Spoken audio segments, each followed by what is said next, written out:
Hi, I'm Jillian, and welcome to the show. I offer spiritual growth for the rebel soul, guiding you through the labyrinth of your own ascension path. This show is for the rebel souls that challenge the status quo, those that crave authenticity in every single aspect of their lives, that desire to embrace their uniqueness, follow their passions, connect to their soul, and live according to who they truly are, even if that means having the courage to go against the grain or the norms of society. If that's you, my spiritual soul seeker, rebel warrior, then this is the place for you. On this podcast, we speak about everything from spirituality, sexuality, conscious relationships, business, and literally everything in between. So if that's your jam, then stay tuned. And go on, be a rebel and subscribe. You know you want to. Welcome, everyone. My lovely guest today is Michelle Saya. So Michelle uses evolutionary astrology and astrocartography to help you live and lead in alignment with your soul's calling. So I'm very excited for this one because I have actually done some work with Michelle in a few years ago. So I was like, bring her on. Let's bring her on. And astrocartography is really interesting for me. It's been coming up a lot, but tell us a little about like a little bit about yourself and how did you first discover firstly evolutionary astrology and Mhm. astrocartography and what made you decide to turn this into your life's work essentially? Yeah, absolutely. What a great question. So, yes, and also thank you for having me on this podcast. Super honored to be here. Love reconnecting with you. I Yeah. cannot believe it's already been years since we last reconnected. So, No. yes, I blend evolutionary astrology and Hellenistic astrology, formally trained in both in Western tropical, focusing on whole sign and Placidus.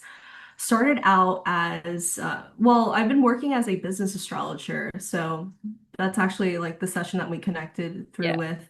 So that's what I've been known as since the pandemic. I started getting into astrology right at the height of the pandemic. I came out of the spiritual closet, if you will. Mm-hmm. Um, and that's like a whole big story, but I dove into entrepreneurship when I had a really traumatic workplace shooting, working in higher education, working in corporate. Wow. And that just kind of turned on a switch within me. So that was what led me to really explore this, like experience this ego death. I left a relationship that I thought was going to work out, but it wasn't. And this relationship, the family, they were very religious or Catholic, and they didn't like that I was interested in the occult, interested in diving into tarot, like all of these tools. Yeah. Um, Even connecting with ancestors was considered like a sin. So Mhm. these are things that really went against my own intuition. And so I was really numb Yeah. during those years. And so that workplace shooting really woke me up. And when I went to Bali to go on like my own version of Eat, Pray, Love, I sold everything. I quit my job. I left that relationship. Um, Went to Bali and just allowed myself to kind of go through this ego death and just kind of reconnect with myself. And that was during that time I got so many spiritual downloads. It was so uncomfortable. It was so Mm-hmm. uncomfortable. And Mm-hmm. we can talk about like the astrocartography to these places too in just a bit because it's fascinating looking at it now. Yeah. But in Bali, it was where I connected with like spiritual healing, medicine workers, astrologers for like really for the first time. Mm-hmm. That really opened my eyes to this whole new world. This happened, I think it was about 2016, late 2016, 2017, this happened. And after that trip, so I came back with all of these downloads, but unintegrated. I was like, what do I do with all of this? Because I Mm-hmm. still had a lot of like wounds to work through. The work just got started. The shadow work just got started. Yep. No, it will. Yeah, so I felt like I really started at the bottom. I used to have this cushy job with like a pension fund and everything. everything felt secure. And then I felt like everything just kind of had a huge tower moment. So I moved back in with my parents, really didn't want to. I felt like a complete failure after Bali, and I had no idea what to do. I so at that time, I was still stuck in the spiritual closet though. Mhm. So I knew that what I needed to do was start entrepreneurship. And so I actually started a skincare company that really took off during that time. Yeah, during that year that I was working in my my mom's like living room, it was just filled with boxes. It like turned into almost like a mini skincare warehouse. It was a hot mess. But it worked out. I saved up money, it worked out. So I did that during the daytime. And at nighttime, I was studying astrology. And I was like working with tarot. And Mhm. I would hide the tools under, like, this is so embarrassing. Like, I would hide it under like my bra and like panty drawers. So they Never wouldn't gonna go in see there. my, yeah. But my mom, she's very nosy and Mhm. she would rummage through my stuff. And that's a whole like Asian culture thing. She'd rummage through my tarot cards and stuff and throw it away. She'll toss it. Wow. Yeah. She's just like, this is like, she's not even religious, but she's like, no, this is like darkness. Yeah, it was rough. It was rough. I got tested a lot. Even my little brothers, because I'm the eldest sister in the family, I have two younger brothers. Even they were like, Michelle, we're really worried about you. Why are you like why are you saying spiritual downloads and all of these things? Wow. And so I knew that in the back of my mind, this skincare business, as it was taking off, like it exceeded my corporate salary and even more than that. And I was able to kind of build a nest egg for myself in just that span of like a year. And I knew it was like my stepping stone to getting out, Hmm.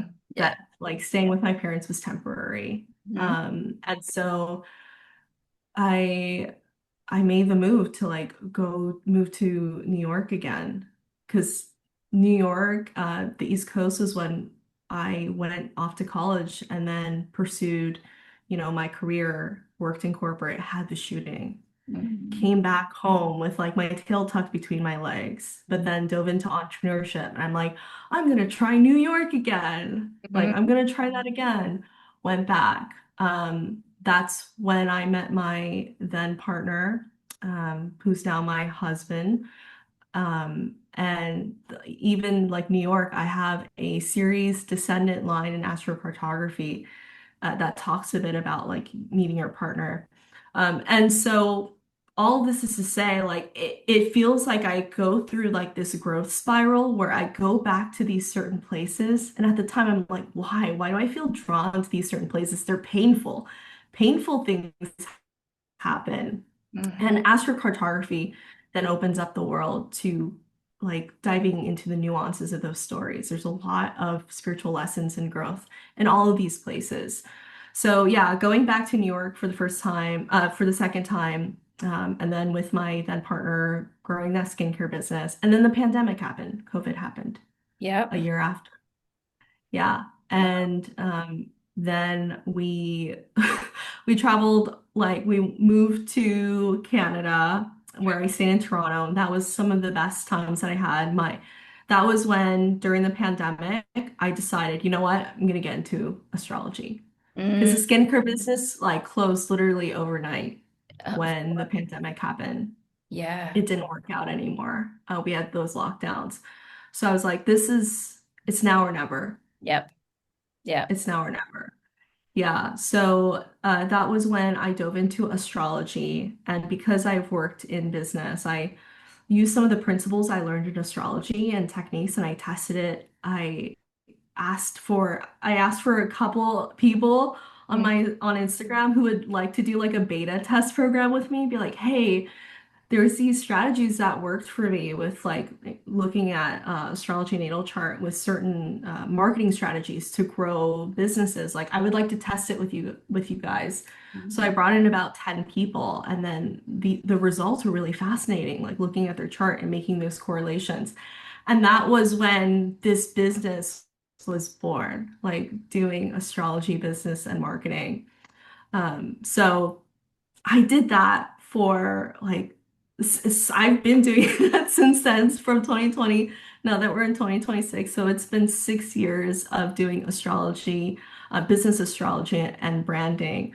But it wasn't until about late 2024, 2025, something shifted within me. I Mhm. felt like there was another ego death Mhm. happening. Coincidentally, that was around the time where, we have the president that we have now in the United States. Yep. Uh-huh.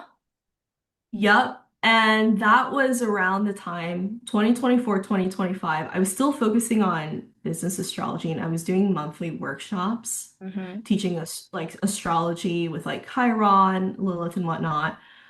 But a lot of my business astrology clients would email me, message me in the DMs, and they're like, Michelle, do you offer astrocartography? Like, can I do an astrocartography reading with you? And at first I resisted. Hmm. I resisted the call because I told myself, Michelle, don't get distracted. You specialize in business astrology. Hmm. But the call kept getting stronger and stronger. Hmm. And that's where, in human design, I'm a manifesting generator. So Same. it's like, okay, Hit me. my sacral is getting Yeah. lit up. I don't know what this is. I'm a little terrified because I also don't really want to move. Hmm. And I know that I have to move myself. And I've always been like curious about astrocartography and just kind of doing it behind the scenes, studying it with my own chart and also with my husband's and kind of back testing that, but never offering it to Hmm. the public. Hmm. So it was around like all of last year, 2025, I started kind of not promoting it on my website, just slowly taking people in through the DMs. I'm like, okay, I'll Hmm. work with you. Let's look at your astrocartography. And I fell in love with it. Hmm. Like I was like, oh my gosh, why did I hold off on this? Like this is wild. Why was I so resistant to it? Hmm. Um, and I think that's a deeper shadow work that I've been working on for all of last year and this year. It's this feeling of like leaving family has always been this fear and wound of mine due to childhood abandonment and all of that. And so me offering the service naturally makes me have to confront that part of myself. Hmm. And so fast forward to 2026, like 2025 flown right by. Now I'm doing both business astrology and now also astrocartography, helping people find really places to help them thrive, especially leaving their own jobs. A lot of them, I have a lot of clients that also were fired. They work government jobs and they were Hmm. laid off because of this new administration. Wow. And this was their sign to Yep. start their own business. Yep. And a lot of the people I work with are people of color as well. And they don't feel safe living in this country, unfortunately. And so they've been consulting with me on other places that, not only makes them feel safe, but grounds their nervous system, help them thrive when it comes to their career and business. So that's a long, long-winded story on how this all came to me. Yeah. I love that. And I think there's a few components there. Like, firstly, Mhm. on the entrepreneur's journey. So this is my second business. I owned, I don't know if you remember, but I owned a seven-figure digital media marketing and technology recruitment company. So I built that from scratch and it was very successful, had it for 7.5 years. So this is my second business. So I love like, and what I've realized on the entrepreneur journey is sometimes you got to move back to your parents. Sometimes you have to beg, borrow, and steal to get going, you know, like it sometimes it's not like things aren't just landed. You will be given the support that you need. And it might not be the Mhm. support that you think, but you will be given the support that you need. And some of the lessons are to ask for help, right? And then Mhm. the second component is a lot of same here. It's like a lot of the people that have gone through awakenings, it comes through loss, comes through tragedy, a loss of a job, a loss of a relationship, a person that's passed away, some level of tragedy that just purely awakens them up. And tell me a Mhm. time in history, especially within the States right now, where that is happening so intensely. So it makes sense that you've moved, or not moved, but you've added astrocartography to your skill set. I also love, because you've come from a business background as well, that you did a beta test. And this is something that I think if people are moving into doing a spiritual business or a coaching business or whatever it is, like you have to almost give things for free. You have to test things, like because you're building up, especially if it's Mhm. new, you're building up like your testimonials, your resonance of what works for you, what you can see the results as. So I love that you did a beta test also, firstly, like always recommend that. But for those out there, because astrocartography isn't, I would say, probably widely known like astrology is. So can you Mhm. like demystify what that is and how Mhm. that works maybe for personal growth or like career expansion? Because it's really, again, it's just an addition to what you do with astrology and supporting people in their Mhm. life and their business. So how does astrocartography specifically fit into that? Yeah, it's a specific system within the realm of astrology where essentially your birth chart, the place and time and day of your birth is superimposed Mm-hmm. onto a global map. Mm-hmm. So based off of, where the angles and the planets in your chart, that's superimposed with the latitude and longitude lines on the map. And we use that to then determine the different places that you want to live, depending on the goals that you have for yourself, because Mm-hmm. everybody has different goals. So let's say if someone is looking for love, Yes. we look at their like current place of living, and we even look at the relocated chart Uh-huh. because the relocated chart is also it's kind of like another layer in addition to your birth chart. Your birth chart will always be like the default that Mm-hmm. you can always refer back to. But the relocated chart is another extension of how your life, your consciousness can activate and play out in that given place in the world. And it also shows up with like different storylines, potential timelines. It Mm-hmm. opens up to different, because we all have free will. So depending on where you go, it opens up new timelines, like higher timelines that you can activate if you so choose to. Mm-hmm. And depending on some places, it also activates hard lessons, but ultimately it's to help for soul evolution, spiritual growth. And so, uh, in a sense, astrocartography, it's just another helpful tool to help break out of wherever you're feeling stuck in the world. Maybe you've done everything else, like you have kept yourself accountable, you're taking all the steps for growing your career, your business, finding love, you're putting yourself out there. But maybe at the end of the day, it really just comes down to that place. Mm-hmm. Maybe it's just time to leave. Mm-hmm. Maybe it's just time to leave. And so I find that that's not talked about enough, but now it's Yeah, talked about because everyone is kind of feeling that energy. Yeah. absolutely. I've always said, so I've lived in Scotland, I've lived in London, I lived in New York for a little bit, and I live in Australia as well, and I've lived in different parts of Australia. And I've always said, I was like, me and my friend, we actually wanted to do a road trip around the States this year, but we're probably not going to do that based on the state of what's happening over there. But I always said we were like our partners are like in the States. They're not here in Australia. Like there's just that feeling. Or it's like, or Mhm. potentially if I move back to London, but it feels like it is more around like the States. So hence why we were going to go over on a holiday, but then like let's go find our partners kind of trip. Yeah. So and sometimes you have that pull and that call, right? And how would that work? So for me, like there's probably a couple of I mean, obviously, I've moved around strategically, and I was Mhm. pulled back to Australia to this land, to Mhm. build my career and my other business. I've also in my lifetime, like I think it was maybe 2016, 17, or 18, I was pulled to go to Hawaii and I was pulled to go to the Philippines, and I had Mm. huge spiritual experiences in those places. They were really huge anchoring spiritually evolutionary places for me, and I just knew I had to go there.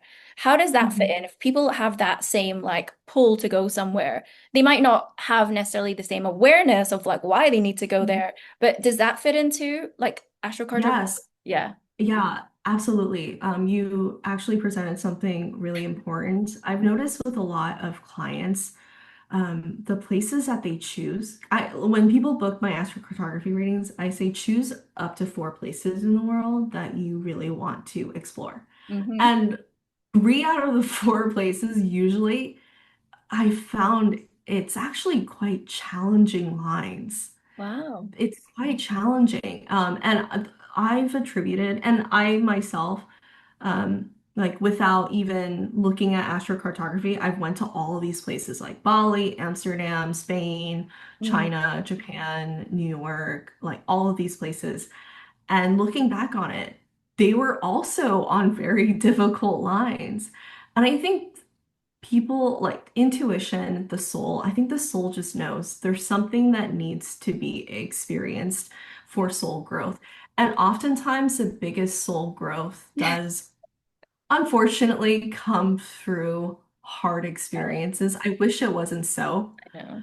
but One that's day. just part of it's just part of the human experience. And so depending on, what the soul agreement was before coming here, maybe there was certain things that the person really needed to experience or learn. Mm-hmm. Like for example, the place that I was born in, where I'm currently living right now, is actually close, very close to where I was born. And this place is actually on some really challenging lines that I'm on. So it's on a Pluto descendant line. I Mm-hmm. have like a listicle of all the places and all the lines. It's on a Pluto descendant line. It's on a Chiron IC line. Oh. It's on a Sun Saturn Paran line. And so with Chiron IC line, Chiron IC can be actually very challenging. I see Imam representing the private foundations of the chart. It's Mm-hmm. opposing the midheaven, which is all about public, career, reputation. But IC is like family foundation, childhood foundations. And Chiron IC, it does point to challenges, pain, vulnerabilities. And so we have to look at the birth chart to also kind of see what that story is. And so I actually had a lot of really tough experiences here during childhood. I have Chiron and Leo in the third house. Third house represents, it can represent your local environment, elementary school. I went through a lot of severe bullying um, that my parents had to kind of relocate me to different schools and also like take me out of school because the school administration didn't know what to do with the bullying. Wow. I've had a lot of near-death experiences here. I Mm. contracted something where I had a couple days before complete organ failure, almost drowned here. So My the gosh. Chiron and the Pluto is not Yeah. a joke. It's like really brutal. And do any of those Yeah, lines associate with like past life influences as well? yes, Would that be Chiron? definitely past life. Yeah, I also have Yeah. a North Node descendant line here, so I feel like I have a lot of past life energy, but specifically with my family members. Yeah, that's I what I think was feeling.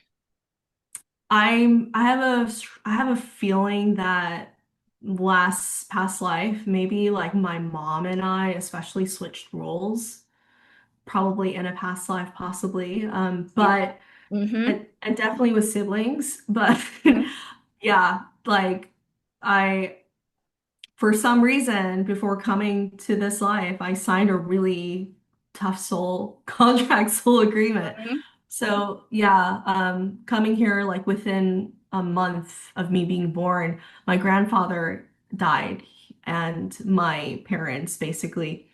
left me with an extended relative. And so I was a 1 month old with like no parents for a year. They just literally just abandoned me. And they Wow. came back a year later. But Yeah. it's a very shaky Foundation. childhood foundation. Absolutely.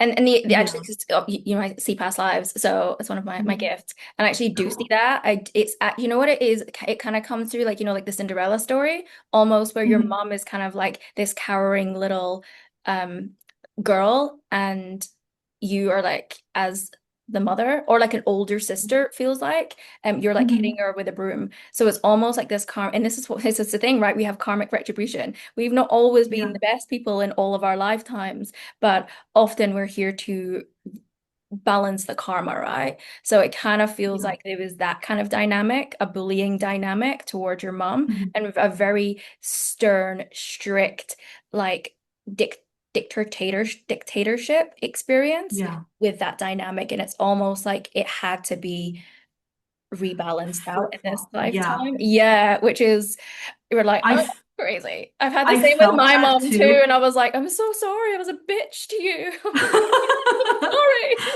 But I seeing it in it's that lens. interesting. It's so fascinating that you share that, and thank you for sharing that because I feel that way. I get that sense. Sometimes I joke with my husband. I'm like, what did I do that was so horrible in my past lives that I am dealing with these situations, especially with health issues. I have chronic health issues, Do you have especially asthma? in this Like with the asthma, lungs and the heart? asthma, heart issues. That's how I'm feeling it. Yeah, I'm literally feeling like this whole space just completely congested. Um, Yeah. I'm actually seeing you've inhaled a lot of fire and smoke. It's like so I'm actually seeing as well a sorry, we've just gone into like a little reading here. I'm Mhm. actually seeing you working in like a warehouse. It feels like an orphan's warehouse, and you Yes. actually set a fire. It's like you accidentally, like you were just curious, but there was a part of you that didn't actually think a fire was going to start, but you started a fire and it actually burned down the whole orphanage, and you got like a lot Mhm. of smoke inhalation, and there were some deaths as well, but you were a kid. It wasn't like, and it's almost like you're holding this guilt, and it feels like this is part of why you are here to help other people, because Mhm. you are you hold this it's almost like this shame and this guilt of what happened, but it was an accident. And it's just, like when kids Mhm. do things that they don't mean to do and they just hold this level of shame about themselves. It's like Yeah. you carry this in, and it makes sense with your childhood as well. It's like the themes that happen and how we feel in our childhood, the abandonment, Mhm. the shame, we carry that into our life. But it does feel like everything that you are doing to help heal and support and take care and guide other people is healing all of this, is healing that little, and it was a little boy, is healing this little boy, is what it feels like. Yeah. So these health Yeah. issues is like Mhm. inhalation, like can't breathe, inhalation, smoke damage is what it feels like.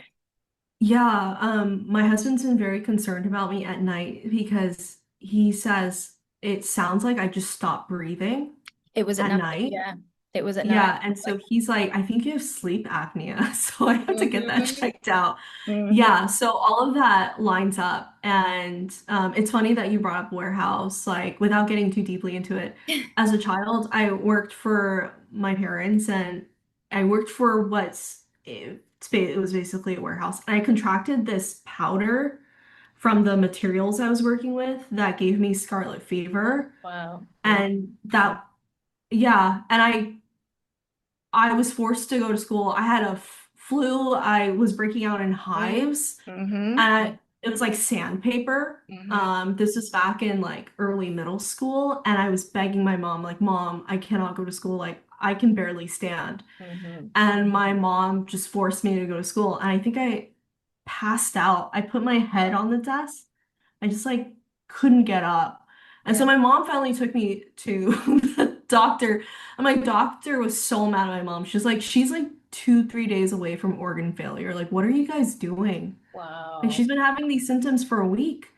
And Yeah. my mom was just like crying on the car home, like feeling bad. And I'm like, it's just like, but like you said, I really think that my mom and I, we have a lot of intense karma to work out. And I must have been goddess forbid, I was probably a nightmare towards her in a past life or something to have such a whiplash in this lifetime. So yeah, and the astrocartography shows it too. Like the lines Mm, that I would when I looked at the lines, I was like, my gosh, like it is masochistic to stay here. yeah, I'm absolutely masochistic. The longer you stay on like a significant Chiron line, the more things kind of unravel. It can be like very powerful. You gain a lot of wisdom, you gain a lot of tools on a yeah. spiritual level to help yourself and other people, Hmm. but it comes with a lot of sacrifice, a lot of pain and Hmm. suffering. Hmm. It's like this chronic suffering. Yeah. So So is there I any, always oh no, go ahead. I always advise clients like try your best. Like if you want to go to Chiron line to learn what you need to learn, do it. Yeah. Don't stay there forever because it can literally be your undoing. Like not trying to fear monger, but I feel like there's so much toxic positivity with astrology, and I really want to like tell people when there's certain Reality. things that it's really tough. Like it's not a joke. Yeah. Okay, Yeah. right. And are there, Yeah. those are the harder planetary lines Mhm. potentially within someone's chart. Are there any planetary lines or placements that tend to be really supportive for people, Yes. like solopreneurs building their business or finding love? I'm assuming those are the kind of two main things that people maybe come to you about, right? I'd assume. Yes, absolutely. Yeah. Especially for like, I have clients coming to me to like, they want to recharge their batteries or they're feeling burnt out, but mainly for also career and love. So Yeah. usually one of the lines that we love to look at is like a Jupiter line. Sun Mm. line's also great, especially Jupiter MC line. Fantastic for career. Things feel like opportunities just come more naturally Okay. compared to maybe something like a Saturn line or a difficult Saturn Paran. It feels like a lot of like start and stops, like Mm. 5 steps forward, 10 steps back. So Hmm. Jupiter lines are usually really good. Venus lines are also really good for like client work, getting clients, and also finding love. Relationships. The only thing that oftentimes in astrocartography people tend to overlook, we have to look at the condition of the birth chart, the person's birth chart. If that person has a difficult Venus line, the Oh, storyline plays out differently. okay. If the person has a debilitated Jupiter, like a Jupiter in Virgo in retrograde, or Yeah. it's making a lot of hard aspects to other placements in their chart, like Pluto, then it's a more complicated story. You can still get benefits, but Mm-hmm. it requires a lot more effort. It can be a little bit more strength training is required to kind of reap the rewards of like Jupiter or Venus. Mm-hmm. So, like for example, when I went to Toronto with my husband, it's on a Jupiter IC line. Yeah. When I went there, I immediately wanted to like buy a property there and just live there forever. Like I didn't want to leave. Okay. I didn't want to ever leave Toronto. I immediately fell in love. And I went there without checking my astrocartography. I But like then to when go, you it's did, what happened? What was it on?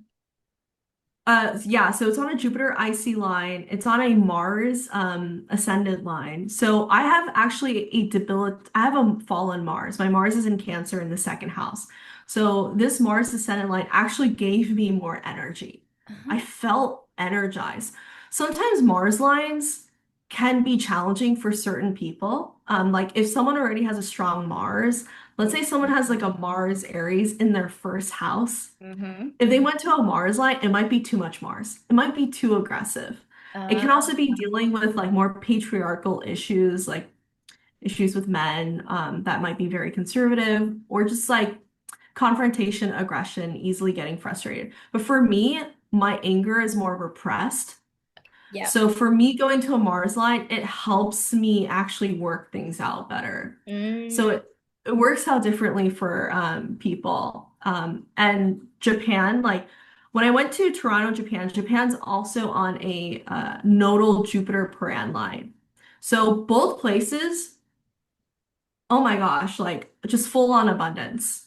Love. good food, clients, like money. Like I didn't have to even think. Like it just felt effortless. It really did. I had some of my highest months, like when I was living in Toronto. It was like the peak of my career, and it just flowed. It it flowed, and I got to enjoy life at the same Wow. time. It was such a different energy compared to where I'm living now. This area compared to Toronto is like night and day. Wow. Um, yeah, and like a place where is like more mixed was when I was living in like New York, that area. Mhm. So that was a place where I found my partner, now husband. So that's on my Ceres descendant line. So Ceres is all about it's some people some astrologers argue that it's like a dwarf planet. Other astrologers argue that it's like some sort of asteroid, but we call it a celestial body just to kind of take away Mhm. the nuances and the arguments of that. So series is all about nurturing, providing. It's good food, feeling at home, feeling cozy with oneself. And usually in astrocartography, series lines are pretty solid. Mhm. Um, Ignoring like a series Pluto Paran line, that could talk about like the food doesn't agree with you there, more likely to catch a food bug. So making sure that you're more careful with how the food's being prepared, food allergies, like taking note of that. But series is mainly positive, usually signifies really good time, feeling at home with a place. And on a descendant line, which is connections with other people, it just so happened that my husband, when we first stayed and connected, like he's worked at a restaurant, he makes pasta. Mhm. Um, he cooks, his dad's a chef, like his whole family, his stepfather's also a chef. So he just loves cooking. And so moving there, it was just so much food. Our relationship revolved around food. It was almost like a Heaven. problem. But I don't that's think like a good that's thing. definitely not a problem. That's a great thing. I mean, pasta all the time, yes, okay, Yeah. problem, but good food, no. Yeah, so those are like some of the benefits of those lines. But the thing with like New York is most places I tell clients, there's no perfect place. There's Mm, always like a mixed bag. Something in your life can go like really good, and mm, then there's other areas where you just really need extra work on it. mm, It requires more like vigilance, more reflection. So, for example, New York, that area, it was where like I had the shooting happen. wow. That it's also on my Sun Chiron Paran line. It's on my Mars ascendant line, ECG line. And so Mars ascendant, it can go both ways. Sun Chiron can be challenging. Sun Mhm. Chiron parans can be challenging. Chiron lines are usually challenging. If I see a client that has like a Chiron Pluto or a Chiron Mars or a Mars Pluto, avoid, avoid, avoid. Wow. Okay. Not physical, your actual physical safety, needing to be extra careful, or maybe if someone like I've had a lot of clients they want to go to like Egypt and India, which is totally fine. It can be a great experience, but Mm-hmm. it just so happens like it was on some of the most challenging, like we're talking about lines where it's talking about physical safety Wow. and violence. And so that was where I don't tell people like avoid at all costs. I just say this is what I see. If Mm-hmm. you really want to go, bring a group of people with you that you trust. Make sure you tell people where you're going. Be street smart. Don't like don't Mm-hmm. be in places where you shouldn't be. Have a backup plan. Things like that. Just to take more precautions. Like I see it as the weather forecast. Like if you know it's gonna rain, Mm-hmm. if you know there's like bring rain boots, bring a raincoat, bring an umbrella, just so you can, prepare yourself. Yeah. Yeah. So much. And then for someone that has a business, say they're like Mhm. timing of launches or clarity around their branding or creating offers, or like you said, getting new clients, could you use this for to be like, you know what, I'm gonna take myself away somewhere for a weekend and Yes. do this part of what I need to do for my business. Do people come to you Yes. for that kind of thing? Absolutely, they Yeah. can. Yeah. So a lot of people they don't have the means to do a permanent relocation. but Yeah. they still want to reap the benefits of that place. Yeah. So you can just go to that place for a specific like period of time, and then we look at like the transits, what's activating. We can look at their their progress, their secondary progress charts, and figure out a time frame that can really help them like meet their goals during that point in time. Mhm. So sometimes if a person cannot travel to that place, a really good hack with astrocartography that a lot of people may not know about is called remote activation. Mm-hmm. So Yep. Love. yeah, so it can be as simple as like let's say Japan, it falls on like a Jupiter MC line and you have a good well-conditioned Jupiter in your chart. Mm-hmm. So you want to activate that for your business. So you can like eat more of the cuisines. That's like go to like Japanese grocery stores, like consume the food with that intention in mind. Maybe you have like a artwork that's like the map of Japan or from a Japanese artist, Mm-hmm. like within view in your home office space. If you don't even want to do that and you want to go even more simple, like you can get a VPN and change the VPN to that location. Okay, yeah. Never even thought Yeah, of that. I love that. especially if you do like online business and you want to, let's say, get more clients or meet certain goals, or let's say like you want to have more success online dating for Mm, some reason, like you can change the VPN to maybe that location that has maybe a strong Venus line or a Ceres descendant line, depending on your goals. I love that. I love that. And also another thing, because obviously I work with energy, right? And intention and and your intuitive abilities. You can also just start visualizing that, right? Like manifestation, visualizing it, feeling yourself there. Imagine yourself walking down the streets. If you have like a picture or you've seen multiple like pictures of the place that you want to go to, just take yourself there in your imagination and sit in that frequency. I reckon that could absolutely be such a game changer too. Agreed. Yeah. And like even like playing the music, Ah, if someone struggles with visualization, even like playing music while yeah. you have your eyes closed, or maybe there's like an essential oil or scent that reminds you of a place. I love that. Yeah, so many different ways to Yeah. activate the benefits of a place without actually having to travel there. Because I know a lot of people there, we have like, we currently have Jupiter in Cancer retrograde until about March 11th. So during this period of time, a lot of people might feel stuck with where they are. They can't leave right away. And Mhm. so I always recommend like remote activation. I love that. I love that. And why is astrocartography? I mean, astrology, people have worked with it for such a long time, but why astrocartography right now in this particular juncture of time? Why is this such a powerful, important tool for people? Yeah, what's really interesting now is I think we're living in there seems to be a colliding of two ideologies going on. Like as you see with geopolitics and around the world, a lot of countries are becoming more nationalistic, Hmm. right? A lot of people are tightening their borders in a way. And then at the same time, you see also a lot of people starting to wake up to a lot of the systemic oppressions of these governments, these countries. It's not just the United States, it's with a lot of different countries. Yeah. And so there is this collective consciousness rising currently at this point in time. Astrologically, like just yesterday, we had the lunar eclipse in Aquarius and also the start of the Lunar New Year, the start of the fire horse here in Chinese astrology.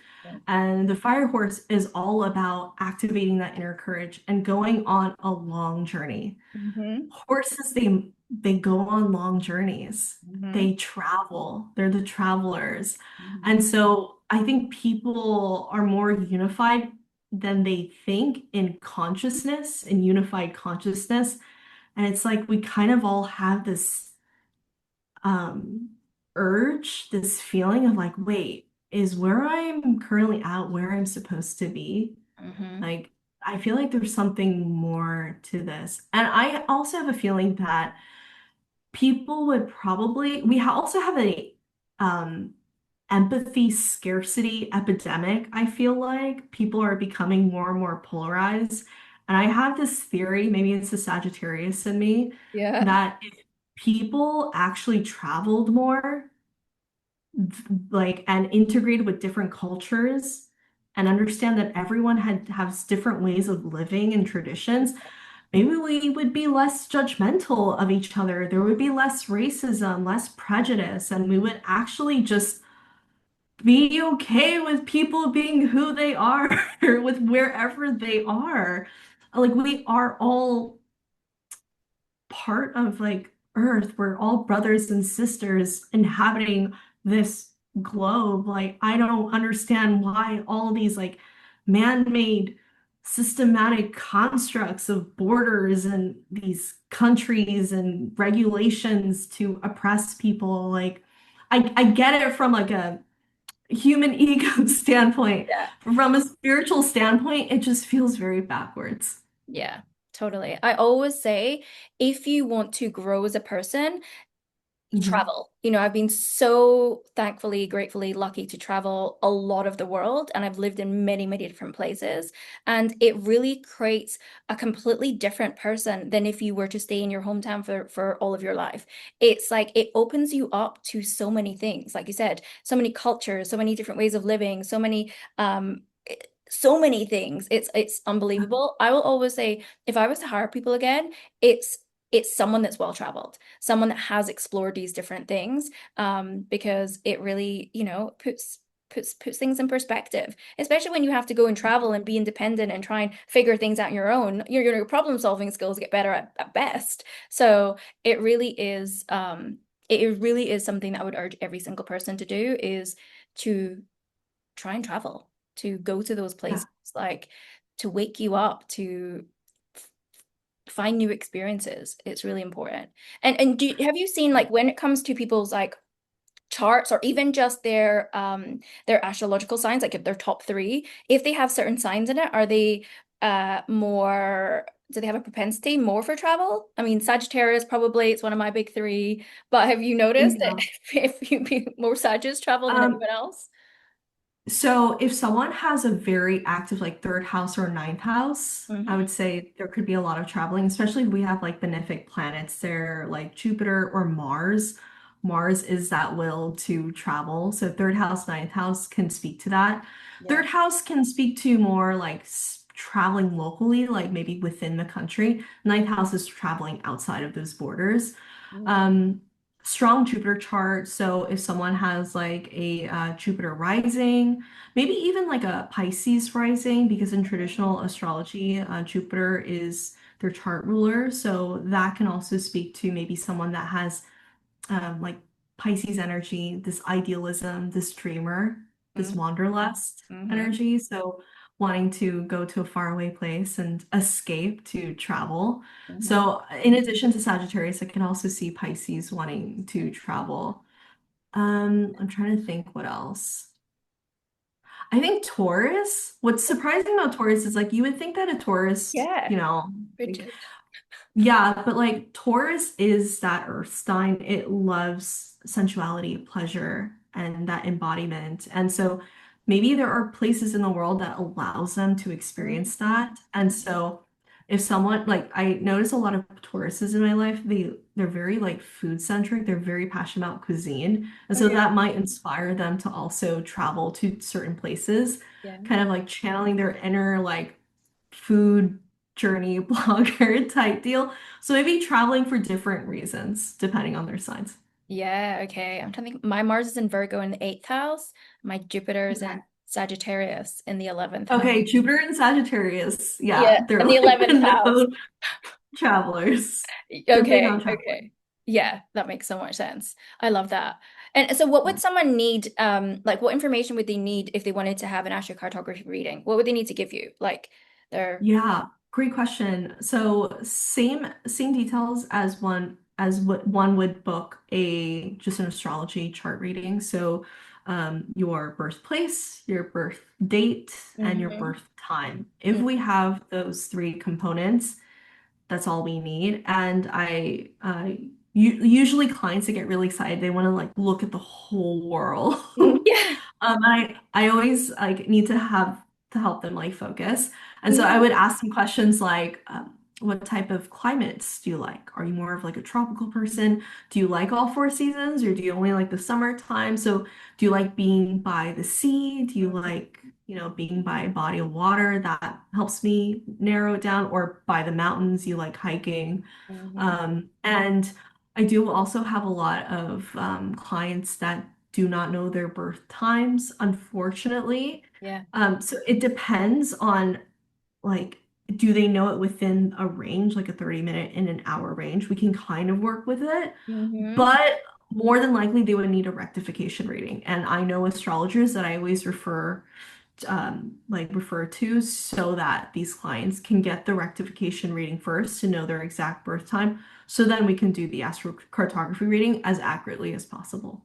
Yeah, amazing. If has any client come to you and be like, there's no way that I would go to this part of the world. Like it just gives me the ick. Has anyone kind of said that to you? I've been fortunate enough where I haven't had that. Like the clients that have come to me have been quite open-minded. Yeah. Um, I kind of have to also tap into kind of my gut and my Mhm. instinct. I'm like, do I feel like this person would like this place or not? I'm like, maybe there's a place where even though the lines say one way, like there's just a feeling, a weird feeling that it's not it. Or Mhm. maybe they're going through a certain year in their life. We look at their solar return, we look at their annual perfection, what's their time lord of that year, and let's say their time lord's Jupiter. Then going on a Jupiter line that year could be actually very beneficial, be in alignment. So fortunately, I haven't had anyone Mhm. be like, no, like, no, that gives me like, I had the opposite issue where someone really wanted to go somewhere, like really, Oh, really badly. yeah. And I told him, go ahead. I'm not going to stop you, but these are the things to watch out for. And I've did had they the go? opposite issue. Did they What was go? it? Did they go? Yeah. I've had situations. I had one client. It wasn't an astrocartography reading. It was looking at their year ahead, Hmm. where she wanted to climb Mount Everest at this specific period of time, Fair. and I begged her not to. Okay. I begged her not to. There were some gnarly transits that was happening around that time. Wow. Um, and she's a go-getter. She's Hmm. also a Scorpio moon. She's a go-getter. So she went and she almost died. Oh my She almost gosh. died. She almost didn't make it. She almost didn't survive. She fell when Wow. she was on her way down Mount Everest. And at that time, a coup happened. Like there was a government military takeover that exact period of time that I told her, I was like, please don't go during this time. But, sometimes you gotta let people experience what they came here to experience. So I do my job the best that I can, but my goal is to also not stop people from experiencing what they need to experience. Totally, totally. Yeah. And it reminds me of when because I've obviously do a lot of past life work. And I Mhm. remember when I first started doing all the past life stuff, it was always taking me into, before I started working with clients, it was always taking me into like not so nice lifetimes because that's where the healing needed to happen, right? It was like, okay, we're gonna go into Yeah. the places where we need to heal. And I was like, oh my God, can I just have like one nice life, one where I was like in my gifts or in my purpose? So, the process that I actually went through, I actually like levitated and then I was flying over the globe and I was being drawn to certain countries, certain places. And then I noticed I was very repulsed by other places like Eastern Europe, for Mhm. example. And it's because my soul had had some really horrible experiences in certain places, Mhm. and they'd had some really beautiful, aligned experiences that were also aligned to my soul journey here. And it was such a cool Mhm. experience. And then I was like, okay, I've landed here. I've landed, and I think it was like Yeah. in Peru or something in that lifetime. Um, but yeah, it's so interesting, like from an intuitive perspective, how it's like all these things show up in our life now of what's happening for our transits now, but also Mhm. how we still hold the imprints and the karma and the energy in these lands and in these places that can still impact us from our past lifetimes, right?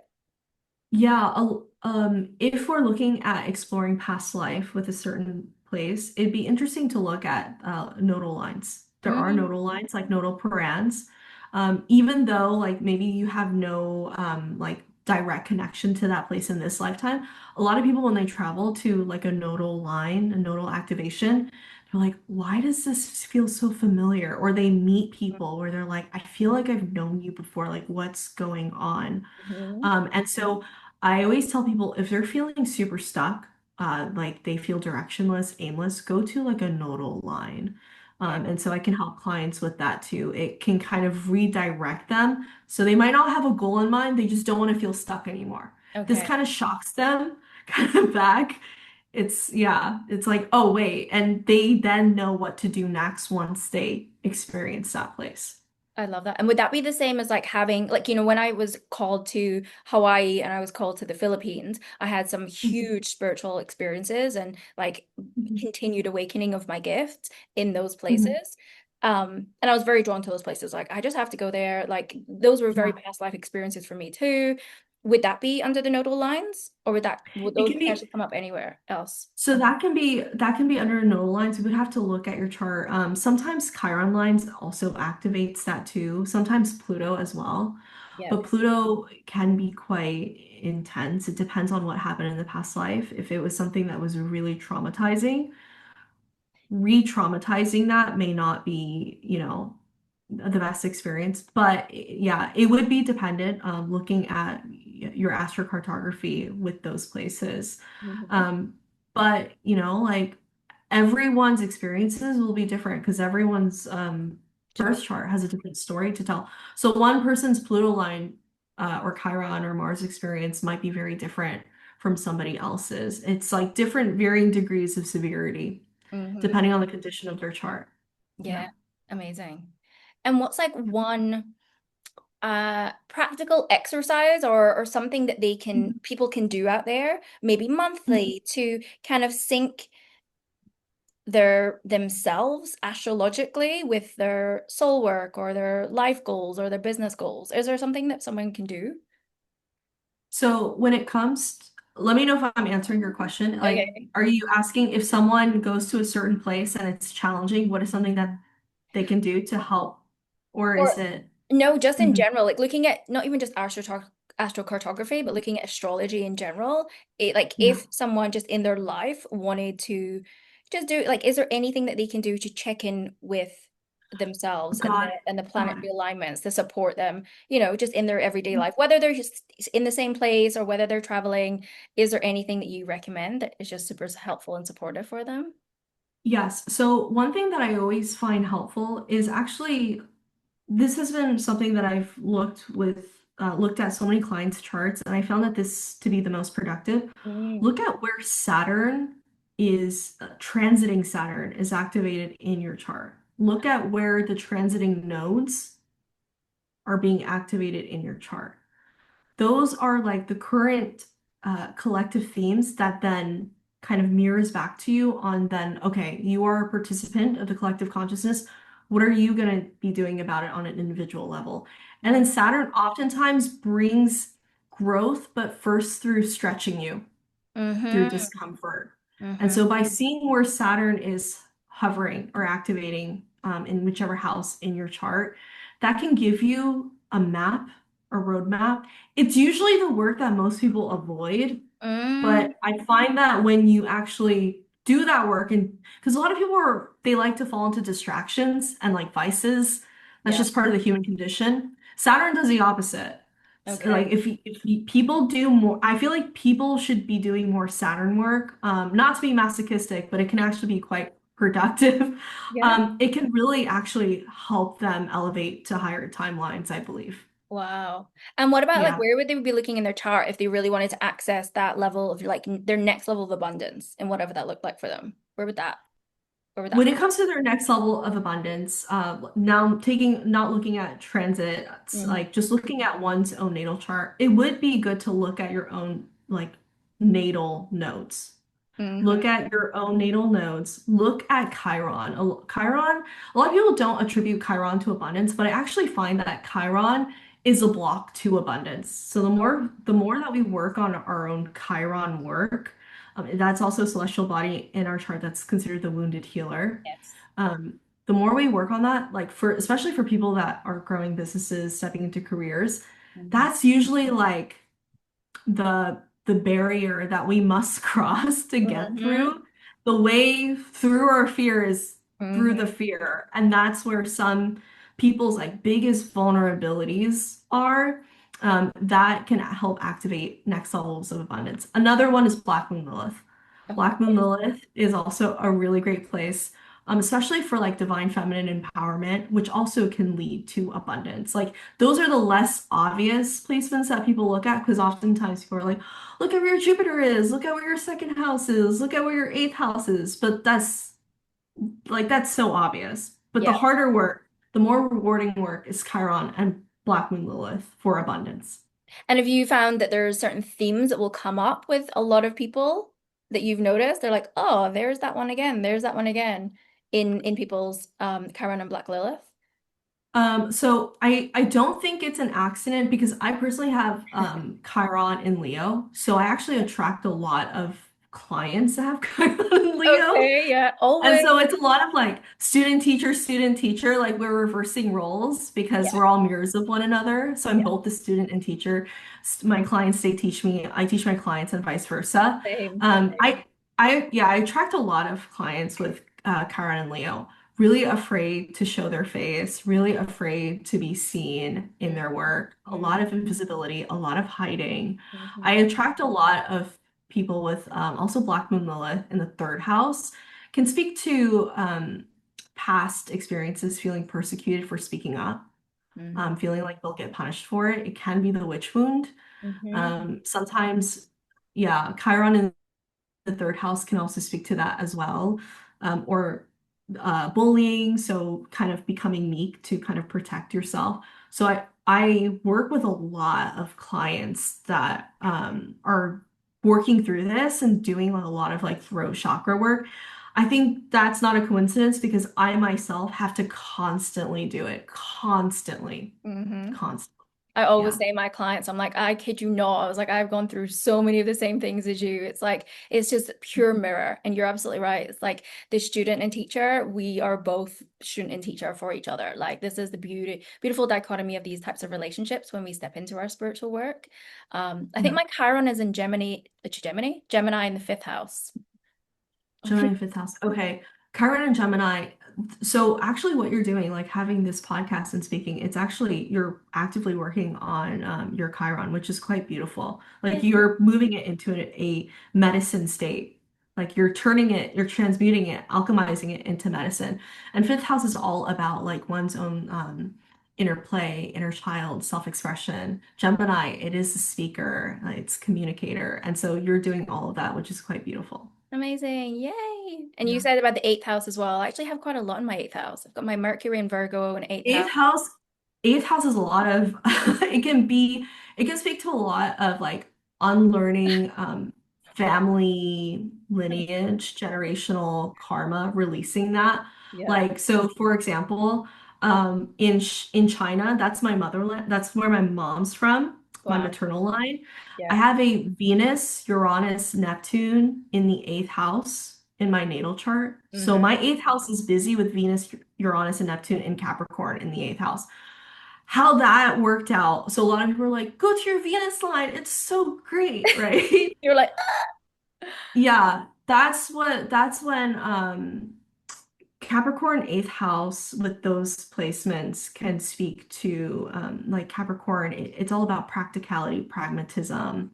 hmm. And when it's operating in its lower octave, like what happened with me was my parents would take me on a family trip to China. It seemed like an innocent trip. They would tell me to go with them. And then they've arranged us, they were setting me up for an arranged marriage. This Wow. happened a couple of times. This happened when I was in high school and college. Gosh. And they would set me up with families to merge assets and companies Uh, because eighth house is merging assets and resources. wow. Eighth house can also like seventh house talks about one-to-one relationship, right? Eighth house is the next step. It's now merging assets. It can be Mm, merging spousal assets, inheritances, but also debts and loans. And also the energetic stories of like family, like being indebted to family, inheriting these baggages from family. So that's why inheritance Mm-hmm. comes with this energetic energy. It's just it's baggage. It's Mm-hmm. heavy. It's not all like light, happy fairy dust. Okay. And so in China, that was what I had to deal with. Capricorn representing the father. This was my dad's idea, wanting to become more successful in family, like reputation, public eye Wow. through the Venus action of merging daughter with another person. And so in China, like really traditional Chinese culture, like the you would meet with the guy that your parents want to suit you with, and the guy usually comes from a rich family. Mm-hmm. They have like the parents have a really successful business. They're like multimillionaires. They're like, oh, we'll gift you. What do you want? Do you want like a car, like a luxury car? Like how much money? And I'm like, why am I here? Like why? Like Wow. I didn't sign up to do this. Mm. So I have a very strange, Yeah, contentious relationship with my family. I It's 100% get that. it's really messed up. Yeah. It's really messed up. So fortunately, luckily, didn't have to fall into that trap. I'm now happily married Yeah. with someone that I chose. Yeah. That's also not from this culture that I was born in. So Mm. it's not as heavy. Like I Mm. don't have to be trapped with family expectations. Yeah. So Venus can manifest in t that type of way depending on the condition of the chart. And so the way my Venus is positioned in my chart in the eighth house, you mentioned eighth house, Mm-hmm. very karmic, Wow. very karmic. Wow. Yeah. And honestly, I feel like everyone that moves into this work or chooses to do the spiritual and healing work, they have troubled relationships with their parents growing up, for sure. Very Because you're gonna trouble. heal it. You're just like, what the fuck? Like you're the black sheep, and you're like, I cannot go through what all this is, and I refuse to do that. Like, please, I need to go a completely different direction. Yeah. So you've got so I've got Mercury, Venus, Mars, all of them in Virgo in the eighth house. Okay. Yeah. Yeah. Um, but the beautiful thing, when you say Virgo in the eighth house, it is doing acts of service and really Mm, helping other people transmute their karma. true. That's actually quite beautiful. And Venus Virgo is quite discerning, and it can be a good thing. But Too the discerning. Venus discerning, but when it comes to love life, like because like it's a good thing though. Like they hold Yeah. themselves to a high standard because they've done such hard work. Yeah. And oftentimes a lot of people, like if you're dating people, like they haven't done the work. And it's like you really don't want to not like it's hard to find that connection because the effort it needs to be matched. And oftentimes like a lot of people they don't do the work. A lot of people are unconscious, but Yeah. you are a very powerful healer in that regard. Yeah. Okay. Yeah, yeah, yeah. Yeah. I mean that sounds exactly right. True. It's like my work Yeah. is is very much that. And yes, relationships are very awesome. Also that. They're just like, just stay single. It's fine. We're good. Uh, what is coming for us collectively, astrologically, in the next like 6 to 12 months that Oh my gosh. we should be Yeah. aware of, soulpreneurs should be aware of, or paying attention to specifically? Well, two things I'll make note of. There's a lot going on in Okay. 2026 and 2027. This is a very pivotal period of time. So this at the time of this recording, so on Friday, February 20th, we will have that Saturn Neptune conjunction in Aries at the 0 degree point. Mhm. This is like the beginnings of all beginnings. It's kind of like a reset for the individual self and Yeah. how they want to pioneer their life forward. It's a reset point, and it does involve tapping into courage. And something about this energy, I keep hearing the word survival, Hmm. fighting for the right to exist, Wow. and fighting for the right to be a human being in a fast-moving world, especially with Uranus ingressing into sign of Gemini in April. Hmm. Once Uranus ingresses into Gemini, it feels like time speeds up even more. Hmm. Uranus and Gemini, Gemini is all about duality. we will see this play out in the geopolitical stage, can be more conflicts, more arguments, a Yeah. lot of political theater happening. And around, I believe, July, the lunar nodes will start new cycles in Aquarius and Leo. North node in Aquarius, South node in Leo. Mhm. We will see the ongoing like, unraveling of seeing leaders that are false leaders or leaders that are corrupted being brought down by the Aquarian collective. So it is like fighting for the right to exist, toppling down systems. If there's any year that talks about the revolution, Yeah. I would say it's 2026, 2027. It's going to be really intense. And so we all need to connect with our own inner leadership, Yeah. and this leadership is not from a hierarchy. So Mhm. it's not like gurus telling people looking down below from a pedestal from an ivory tower on what to do. Everyone is rolling up their sleeves, getting in the dirt, channeling their own leadership, forming grassroots movement, being in community. And this is how we're just gonna be able to make it through Mhm. such a tumultuous time, but what a powerful time to be alive and to Mhm. witness this. Yeah. Absolutely. And I always say that it's stepping into your own intuitive leadership. And that's why like my purpose is to upskill the next wave of light leaders in their own unique talents, gifts, skills, whether that's channeling light language, whether that's doing mediumship, whether that is their own energy healing modality. It's helping them to carve out their own unique soul role and their soul work so that they can be the change makers, so that they can support then the next wave, and we can only lead. And I always call everyone, my program's called the Rebel Psychic School, right? For a reason, practical magic for the Yeah. rebel soul. And it's like everyone that comes into my world is a rebel soul because we are all here to, move to the beat of our own drum. We are here to go against societal norms. We are here to speak out about injustice. We aren't here to be sheep and follow. So and the only way that you can do that is by having tools like that you share, or just by developing your own connection to yourself, to your own truth, to your Yes. intuition, to your soul, to your guides. That is what we're truly here for. And when we're connected to ourselves, it's like this is how we move things forward. So, yeah, thank you so much for sharing that. Yeah, absolutely. Yeah, I love what you're doing. I'm 100% aligned with your mission. And yeah, new paradigm leadership is here. And so in order to break through to that, we have to channel our own inner rebel, but rebel with a cause, Rebel with a with a cause. cause. I love that. Yeah. I love it. Because I was going to ask you, I was like, what does rebel soul mean to you? And I think you've just answered it. Yeah, rebel with a cause. Like, Yeah. don't start conflict and war just for the sake of throwing fire with fire, Mhm. but have that fire be purposeful, be directed to forge something powerful from it. Yeah, Yeah. absolutely. And what are you working on at the moment? Is there anything you want to share with the audience? And how can they find you? Yeah, absolutely. So currently I'm in process of hauling my whole life to Hmm. relocate to Bangkok, Thailand.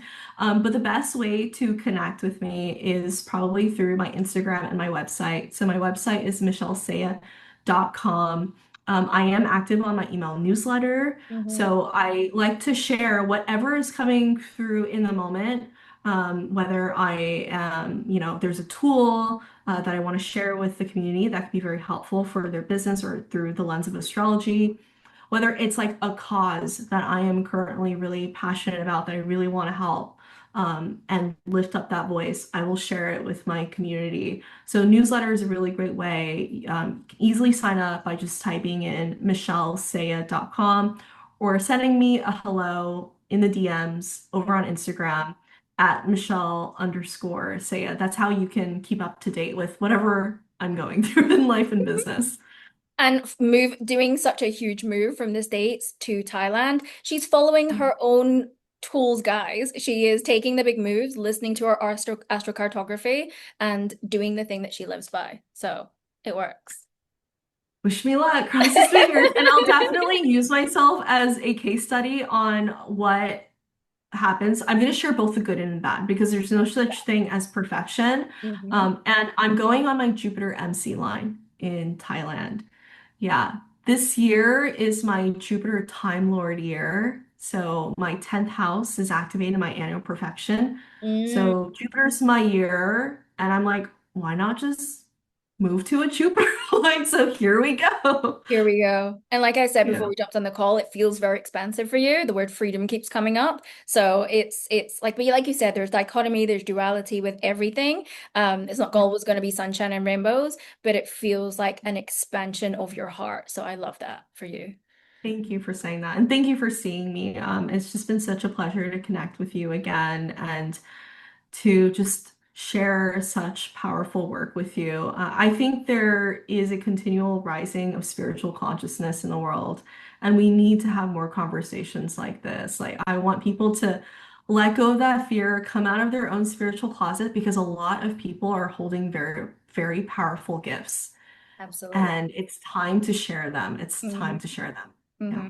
And I love that you said spiritual closet because I use that all the time. I'm like, you got spiritual closet, you need to come out because I had my own, like you, fears of being in the spiritual closet. And I've honestly never seen anything. A lot of my clients are in the States. When it comes to the suppression of religion with spirituality, I've never seen it play out so much than in the States. So, it's such a hotbed of spiritual suppression, all around the world. Of course, we have our own narratives around it.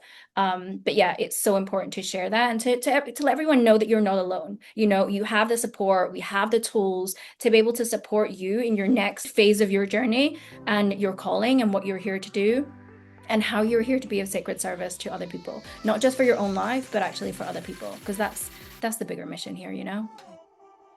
100%. Absolutely. Yeah. Yay! I will share all of Michelle's details in the summary below, guys. So thank you so much for joining us, Michelle. Such a wonderful conversation. Until the next time, guys, we will see you later.